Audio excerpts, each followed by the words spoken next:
Copy that.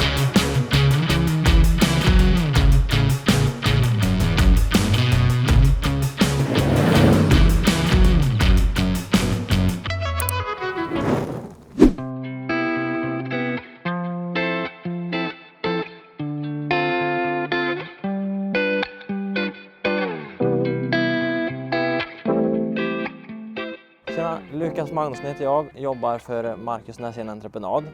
Så jag kör en EVR 170E. Han har gått 6000 timmar nu. Så vi har väl byggt lite sidorör som är hemmagjorda. Sen är det takbåge från Mittex och där har jag bytt ut alla lampor till Strands. Även takrampen bytte vi ut för att få lite positionsljus i den. Sen har jag även fått på några no glare på maskinen. Vi jobbar ju både dag och natt och då är det en väldigt stor fördel att kunna ha en arbetslampa som är snäll mot den som är ute på marken och håller på det helt enkelt.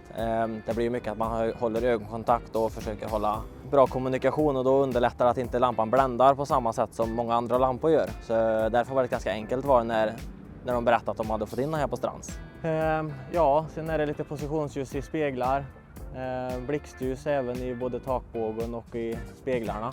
Roteller bak på motviktsbågen, även no glare bakåt också, samma uppe på hyttaket.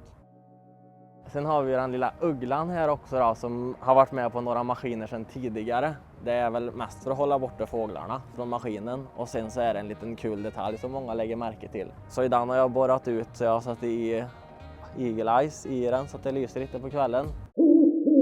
Så det här är ju egentligen en Multiva som den har några år på nacken nu men jag hade lite tråkigt den här så jag pratade upp mig lite med chefen över att vi skulle fixa till den lite så vi monterade en balk här bak och så slängde vi dit några nya bakljus med blinkers och bromsljus och positionsljus. Också de nya gummiklubborna som har kommit och så några positionsljus i mitten.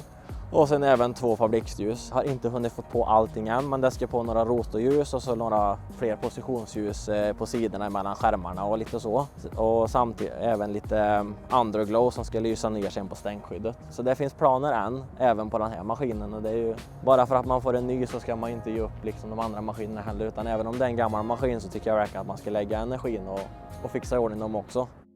Jag har ju en liten sidosyssla att jag håller på med lite knappstoppning. Det är väl ingenting man har hållit på jättemycket med men jag har lite kontakt med Konrad Wistfeldt som har varit en stor del i och hjälpt mig med lite material och tips och knep och idéer. Man har knappat lite några gånger nu så det har blivit någon dörrsida och lite tak och någon bakvägg och någon liten ljusskylt och man sitter ju ändå där ganska många timmar om dygnet så det är ganska skönt att ha det lite hemtrevligt i alla fall. Det dämpar ju ljudet lite också så det är ganska så behagligt faktiskt att sitta på dagarna. Ungefär 7 år har jag kört grävmaskin, även kört en del hjullastare och lastbil. Men det är väl grävmaskinsyrket som har fastnat för mig egentligen. Sen har jag byggt några maskiner tidigare med lampor så det började ganska tidigt egentligen när jag började köra maskin. Min mor har faktiskt varit en väldigt stor del i det. Hon är min förebild kan man väl säga. Hon har kört det mesta. Sen har jag jobbat som bonddräng faktiskt när jag var mindre. Och sen så fick jag möjligheten att köra maskin där och så fick jag chansen av en där och börja köra grävmaskin på heltid. Så då tog jag det klivet och sen dess har jag varit fast i maskinen egentligen. Det mesta med att vara maskinist är nog att det är friheten. Att man får väldigt många varierande jobb. Att man inte alltid är på samma ställe. Man träffar mycket nytt folk. Får utföra många olika arbeten. Och sen att man får med från start till slut och se ett resultat. Sen är det väl alltid kul att liksom hålla ordning och reda också runt omkring sig. Och det bygger ju alltid upp ryktet för en själv också.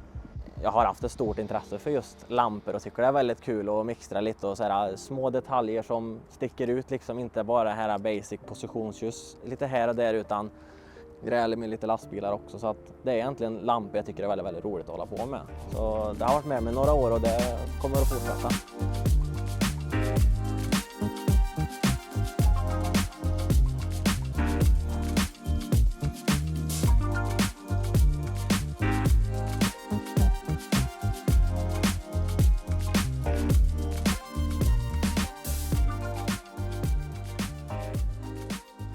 Tack så mycket för att ni tittat.